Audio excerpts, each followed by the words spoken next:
नमस्कार, मैं हूं विद्यासागर। स्वागत है आप सभी का देवभूमि में। और बुलेटिन में सबसे पहले बात इस वक्त की बड़ी खबर देहरादून से आ रही है, जहां पर जिले में बारिश ने कहर बरपाया है। आपको बता दें कि देहरादून से खबर है, जहां पर जिले में बारिश ने कहर बरपाया है।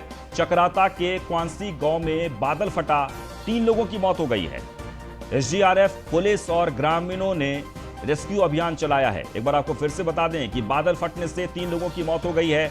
एसडीआरएफ, पुलिस और ग्रामीण ने मिलकर रेस्क्यू अभियान चलाया है और तेज बारिश हुई और बारिश के बाद बादल फटा है। देहरादून से खबर है, देहरादून जिले में बारिश ने कोहराम मचा दिया है। चक्राता के क्वांसी गांव में बादल फटा, हादसे में 3 लोगों की मौत हो गई है। और ये तस्वीर आप देख लीजिए। एक बार आपको फिर से बता दें कि चक्राता गांव में बादल फटने से 3 लोगों की मौत हो गई है। फिलहाल एसडीआरएफ, पुलिस और ग्रामीणों ने मिलकर रेस्क्यू ऑपरेशन चलाया है, यानी कि जो भी लोग वहां पर फंसे हैं उन्हें निकालने की कोशिश की जा रही है। लेकिन बड़ी खबर आ रही है, यानी कि बारिश के बाद चक्राता गांव में बादल फटने से एक बड़ा सा वहां पर आप देख सकते हैं कि किस तरीके से मंजर देखने को मिल रहा है। और इस घटना में 3 लोगों की मौत हो गई है। एसडीआरएफ मौके पर तैनात है, स्थानीय जो पुलिस है, पुलिस भी वहां पर पहुंच चुकी है। साथ ही ग्रामीणों के से मदद ली जा रही है। लेकिन कहा यह जा रहा है कि बादल फटने के बाद कई लोग हो सकते हैं कि इसमें मुश्किल में फंसे हों, उसे निकालने की कोशिश की जा रही है, यानी कि जिस तरीके से वहां पर स्थिति बन गई है। लेकिन सबसे महत्वपूर्ण बात यह कि 3 लोगों की इस घटना में मौत भी हो गई है। देहरादून जिले में बारिश ने कहर बरपाया है। चक्राता के क्वांसी गांव में बादल फटने से 3 लोगों की मौत हो गई है। फिलहाल शव को कब्जे में लेकर पोस्टमार्टम के लिए भेज दिया गया है। तस्वीरों में आप देख सकते हैं लगातार जो है रेस्क्यू ऑपरेशन चलाया जा रहा है, ग्रामीण, एसडीआरएफ और स्थानीय पुलिस की मदद से। लेकिन तेज बारिश हुई है और बारिश के बाद बादल फटा है। देहरादून जिले में बारिश ने कहर बरपाया है। चक्राता के क्वांसी गांव में बादल फटा और बादल फटने से 3 लोगों की मौत हो गई है।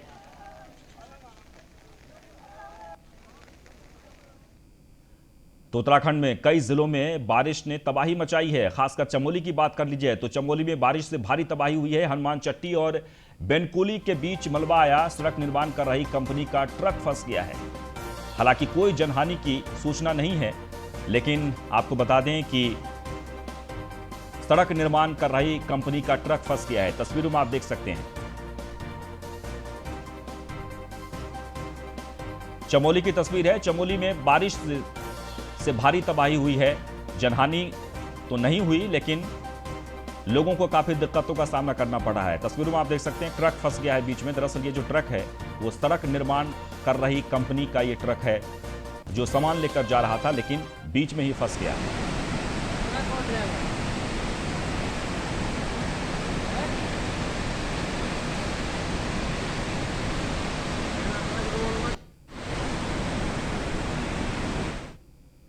तो चमोली में भारी बारिश से बद्रीनाथ हाईवे पर सड़क टूट गई है।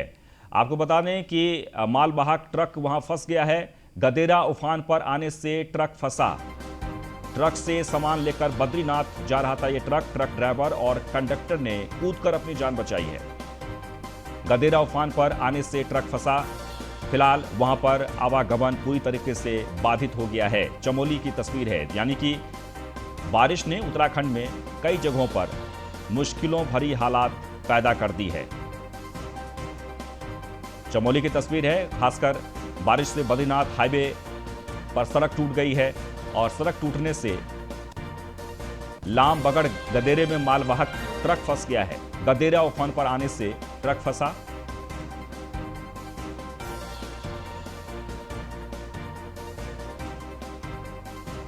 आगे बढ़ते हैं, रुद्रप्रयाग से खबर है। मंदाकिनी नदी का जल स्तर बढ़ गया है। चंद्रापुरी में वाहन नदी में समाया है। आपको बता दें कि बजरी सप्लाई का कार्य कर रहा था वाहन, तो चंद्रापुरी में वाहन नदी में समाया। तस्वीरों में आप देख सकते हैं। आपको बता दें कि बजरी सप्लाई के काम में इस वाहन को लगाया गया था, लेकिन नदी में समा गया है। रुद्रप्रयाग से खबर है, मंदाकिनी नदी का जलस्तर बढ़ गया है, रुद्र रूप धारण कर लिया है मंदाकिनी नदी ने। जो तस्वीरों में आप देख सकते हैं, देखकर ही डर लगता है। लेकिन इस बीच बजरी सप्लाई के काम में जो वाहन लगा था वो नदी में समा गया है। आगे बढ़ते, ऋषिकेश से खबर है। बद्रीनाथ हाईवे पर गिरी चट्टान। आपको बता दें कि कोडियाला के बीच भारी चट्टान गिरने से मार्ग बंद हो गया है। तोता घाटी के पास भी पहाड़ी टूटने से मलबा सामने आ गया है। पहाड़ टूटने से मलबा सामने आया है। प्रशासन ने वाहनों को रूट डायवर्ट कर निकाला।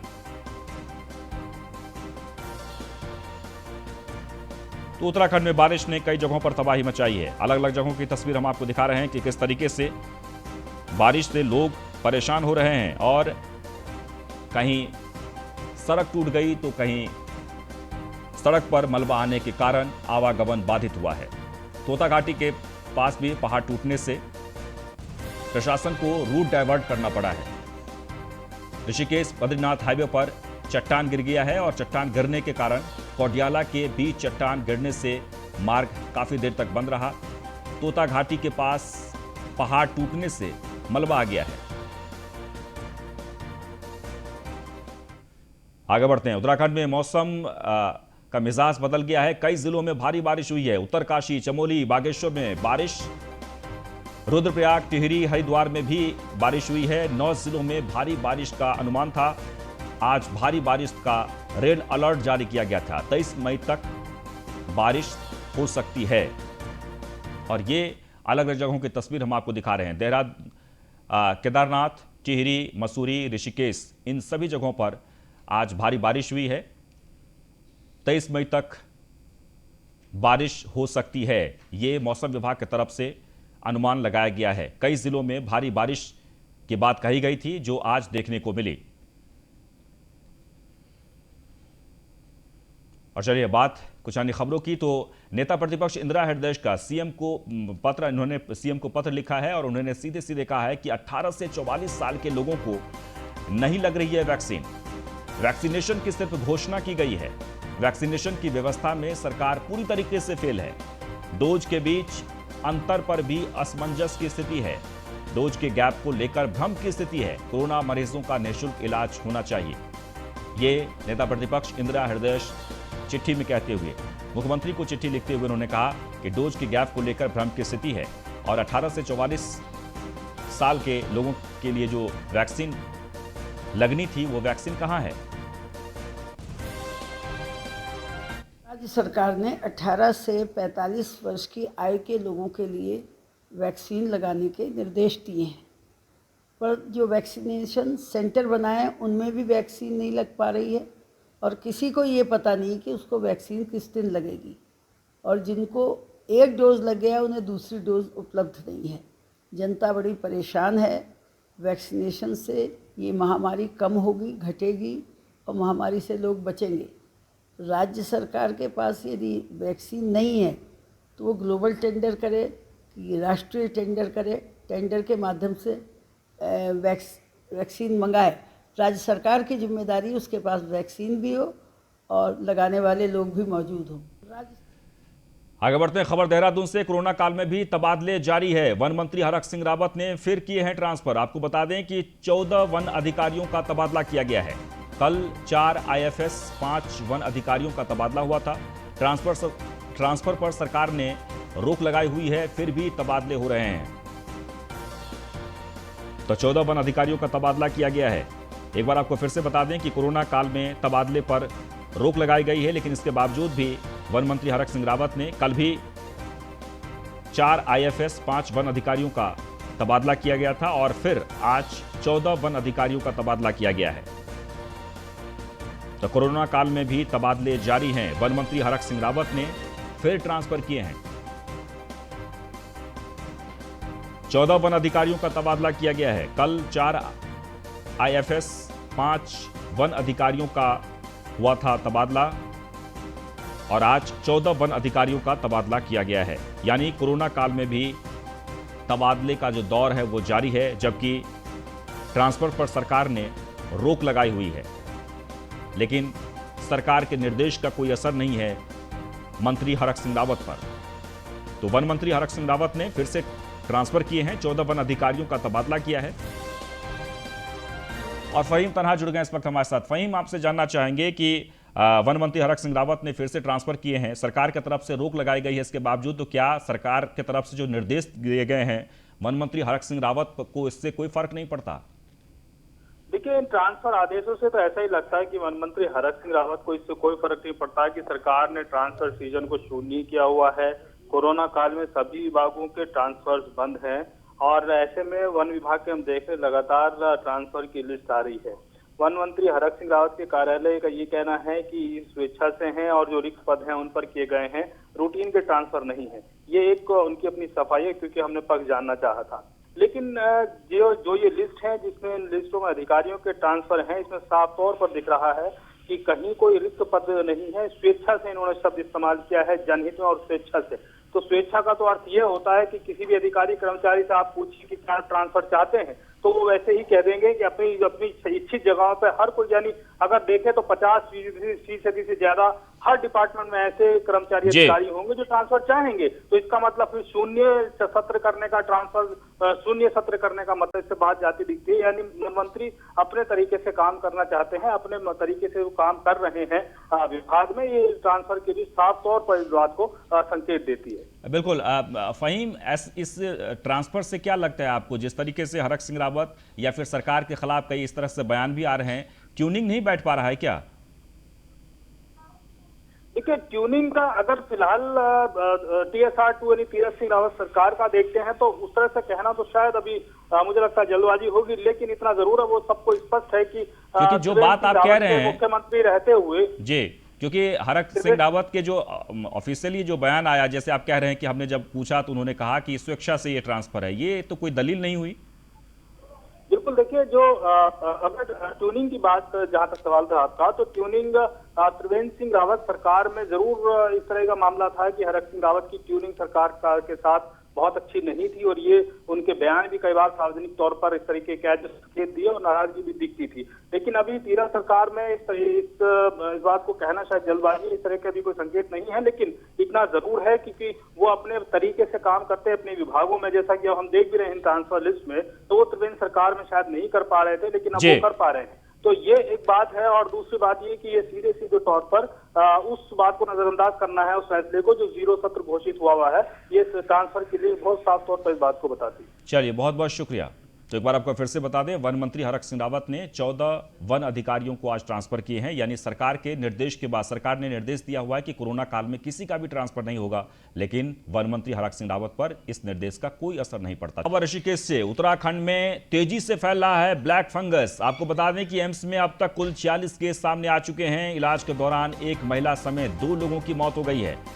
43 मरीजों का इस वक्त इलाज चल रहा है। तो ब्लैक फंगस जो बेहद ही खतरनाक है और उत्तराखंड में लगातार पैर पसार रहा है। इलाज के दौरान एक महिला समेत 2 की मौत हो गई है। फिलहाल 43 मरीजों का इलाज चल रहा है। ऋषिकेश से खबर है, उत्तराखंड में तेजी से ब्लैक फंगस फैल रहा है और एम्स में यानी कि 46 केस अब तक सामने आ चुके हैं। और इस बीच ब्लैक फंगस पर उत्तराखंड सरकार का बड़ा फैसला आया है। ब्लैक फंगस की दवा CMO कार्यालय से दी जाएगी। कालाबाजारी की आशंका के चलते सरकार का यह फैसला सामने आया है। CMO कार्यालय में एप्लीकेशन भेजेंगे निजी अस्पताल। जरूरत के मुताबिक CMO कार्यालय से इंजेक्शन मिलेंगे।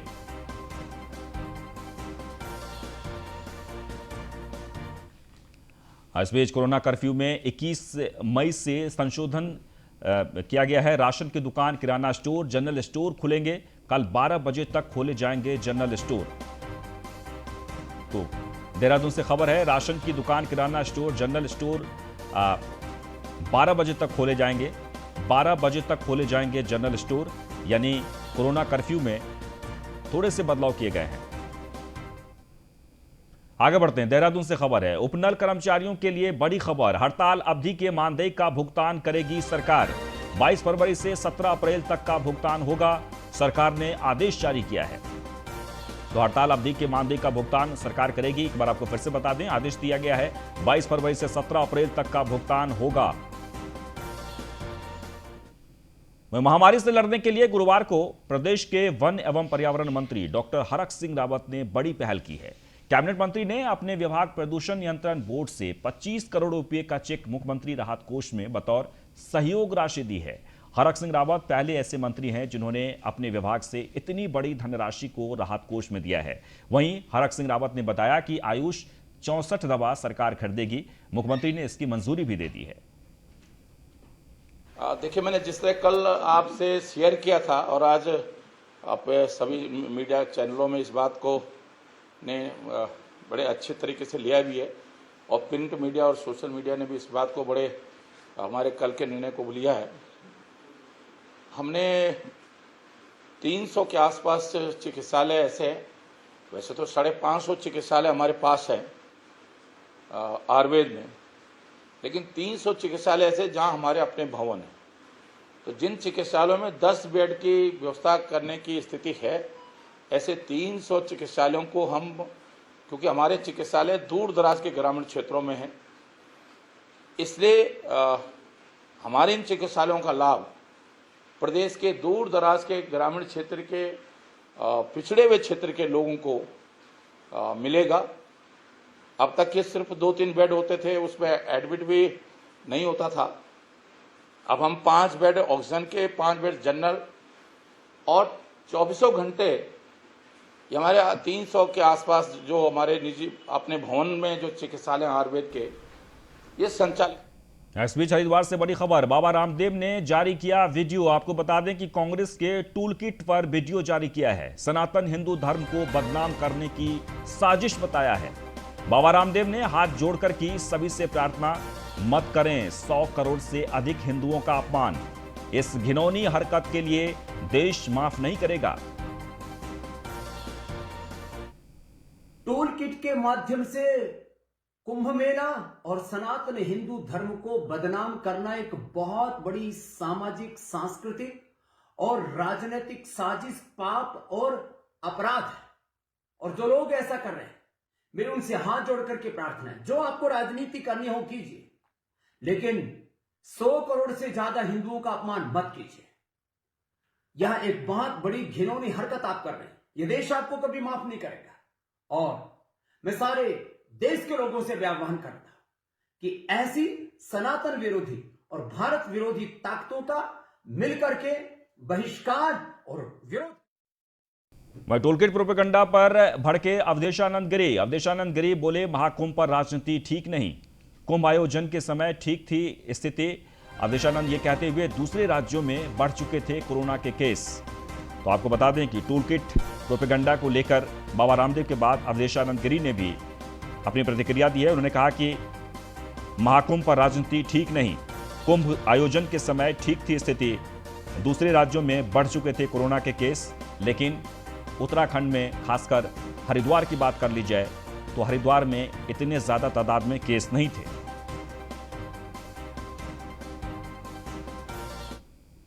भारतीय संस्कृति, संस्कार, सभ्यता और उसकी संवेदनाएं एक साथ कहीं दिखाई देती हैं तो वो कुंभ का महापर्व है। कुंभ पर्व केवल हिंदुओं का नहीं है, संयुक्त राष्ट्र संघ की संस्था यूनेस्को ने उसे मानवता की अमूर्त धरोहर, सांस्कृतिक धरोहर के रूप में भी घोषित किया है। एक टूल किट के द्वारा ये दुष्प्रचार किया जा रहा है कि कुंभ के मेले से कोरोना का संक्रमण गया। आंकड़ों की सत्यता को पहचानिए। जब कुंभ का मेला चल रहा था तब अन्य प्रदेशों में कोरोना वायरस की अधिक प्रचंडता थी, ऐसी उत्तराखंड में नहीं थी, ना ही कुंभ के अवसर पर। और इसके साथ इस बुलेटिन में बस इतना ही, लेकिन आप बने रहें न्यूज़ 1 इंडिया के साथ। नमस्कार।